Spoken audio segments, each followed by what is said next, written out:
আসসালামু আলাইকুম আরহামাতুল্লাহি আবারাকাতুহু। বাংলা ভাষাভাষী প্রিয় ভাই ও বোনেরা এবং সম্মানিত লেখক ও লেখিকা, আজকে আমরা একটি গুরুত্বপূর্ণ বিষয় নিয়ে আলোচনা করব। সেটা হলো বাংলা বানানে ভুল আর হবে না। তার মানে আমরা যারা কম্পিউটারে টাইপিং করি, সেটা কোনো বই হতে পারে, কোনো পত্রিকার লেখা হতে পারে, মাদ্রাসার কোনো কাজ হতে পারে, এক কথায় যে কোনো বিষয় আমরা এখন বেশিরভাগ কম্পিউটারে টাইপিং করে এগুলো প্রকাশ করি। এই জন্য কথার কথা আপনি একটা বই টাইপিং করছেন, বইটার পৃষ্ঠা সংখ্যা ধরেন কথার কথা 10 পৃষ্ঠা বা 50 পৃষ্ঠা। এখন এই যে টাইপিং করার পরে আপনি কি করেন, আমরা কি করি, ওইটা প্রিন্ট দেই, প্রিন্ট দেওয়ার পরে প্রুফ দেখি।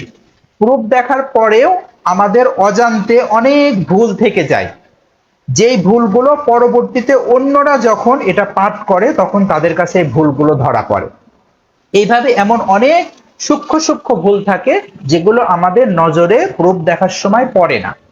এখন এই যে এই সূক্ষ্ম সূক্ষ্ম ভুলগুলো, এই ভুলগুলো আমাদের যে থেকে যায় লেখার ক্ষেত্রে, এই ভুলগুলো আমরা কিভাবে দূর করব, এর জন্য করণীয় কি?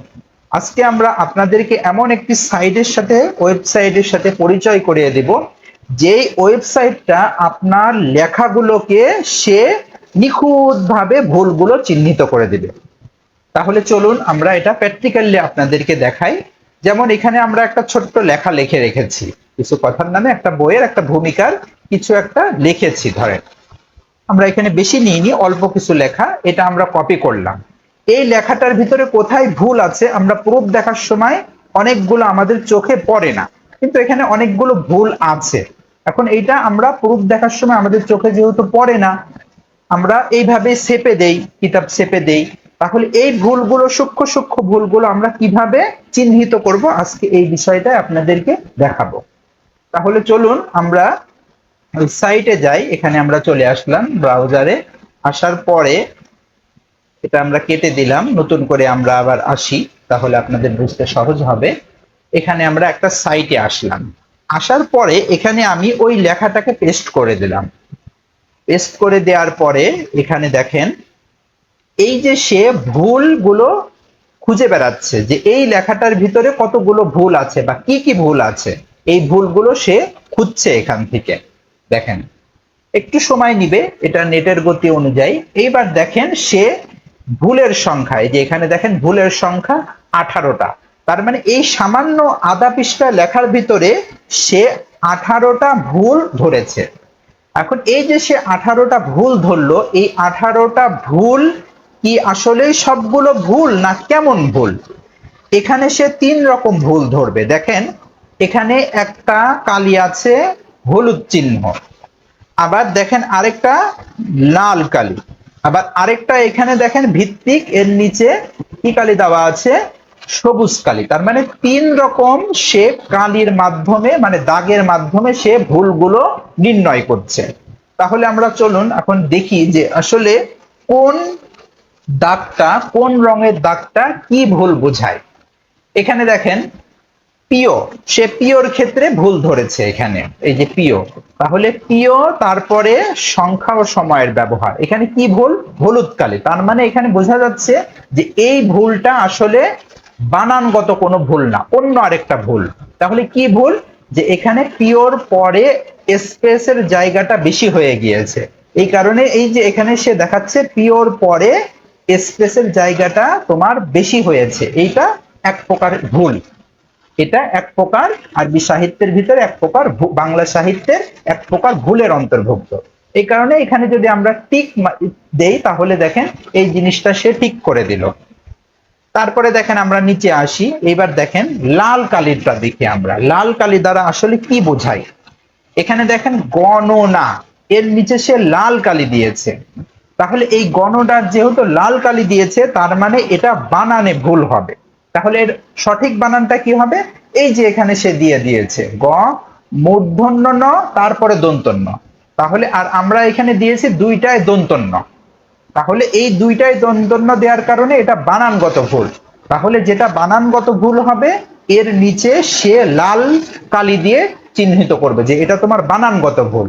তাহলে আমরা এখানে আসলাম, আসার পরে আমরা এখান থেকে যদি টিক দেই তাহলে সে গণনা বানানটা ঠিক করে দিল অটোমেটিক ভাবে। তারপরে আবার দেখেন কঠিন বানানের নিচে সে লাল কালি দিয়েছে, তার মানে কঠিন বানানেও ভুল হয়েছে, আমাদের বানানগত ভুল। এই যে তাহলে কি বানানগত ভুল, কঠিনে আমরা এখানে মূর্ধন্য দিয়েছি অথচ হবে দন্তন্য, এই কারণে সে এটাকে বানানগত ভুল ধরেছে লাল কালি দিয়ে। তাহলে আমরা যদি এখানে টিক দেই তাহলে এই যে সে বানানটা ঠিক করে দিল।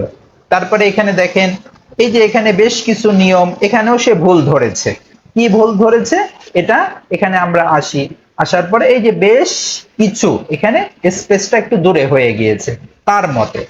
এইভাবে সে একটা একটা করে নিখুঁত ভাবে আপনার পুরো লেখাটাকে সে ভুলগুলো চিহ্নিত করে দেবে, সূক্ষ্ম থেকে সূক্ষ্ম ভুল, যেটা অনেক সময় আমাদের চোখে পড়ে না। প্রুফ দেখা একবার দুইবার তিনবার প্রুফ দেখার পরেও আমাদের এই ভুলগুলো চোখে পড়ে না। এই কারণে আপনারা পুরো লেখাকে এখানে যত বড় লেখাই দেন হয়ে যাবে, তবে অত বড় দিবেন না, 2-3 পৃষ্ঠা করে দিবেন, তাহলে ভুলগুলো নির্ণয় করাটা আপনাদের জন্য সহজ হবে। তাহলে কি করবেন, এইভাবে ঠিক করে দিবেন একের পর এক। ঠিক করে দেওয়ার পরে আপনি এখান থেকে কথার কথা আপনার পুরাপুরি লেখাটা ঠিক হয়ে গেল, কোথায় কি ভুল আপনি বুঝতে পারবেন। তারপরে এখান থেকে আপনি এটা কপি করেন, এভাবে কপি করে নেন। কপি করে নিয়ে আপনি কি করেন, আপনার আগের জায়গাতে আগে ফিরে আসেন, এখানে ফিরে আসার পরে আপনি এই লেখাটা এখানে পেস্ট করে দেন। এইভাবেও করতে পারেন।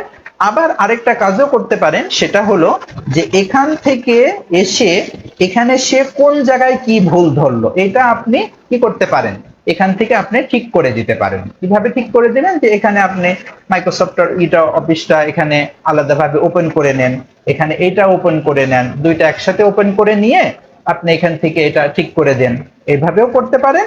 আবার এই লেখাটা পুরোটা এখান থেকে কপি করে নিয়ে এসেও আপনি কি করতে পারেন, এই লেখাটা আপনার মূল কিতাব হোক যে কোনো লেখা হোক এখানে আপনি বসাই দিতে পারেন।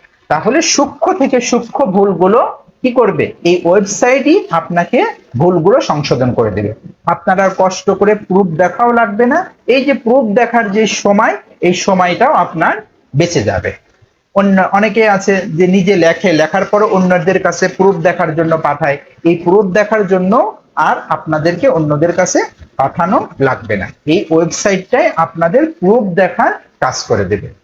তাহলে আশা করি আপনারা এই বাংলা লেখার গুরুত্বপূর্ণ ভুলের ক্ষেত্রে, বানান ভুলের ক্ষেত্রে গুরুত্বপূর্ণ আজকের আলোচনা থেকে উপকৃত হতে পেরেছেন। যদি কারো কোনো সমস্যায় পড়ে থাকেন তাহলে আমাদেরকে বলবেন, আমরা আপনাদেরকে সাহায্য করার চেষ্টা করব। তাহলে আজকে এই পর্যন্তই।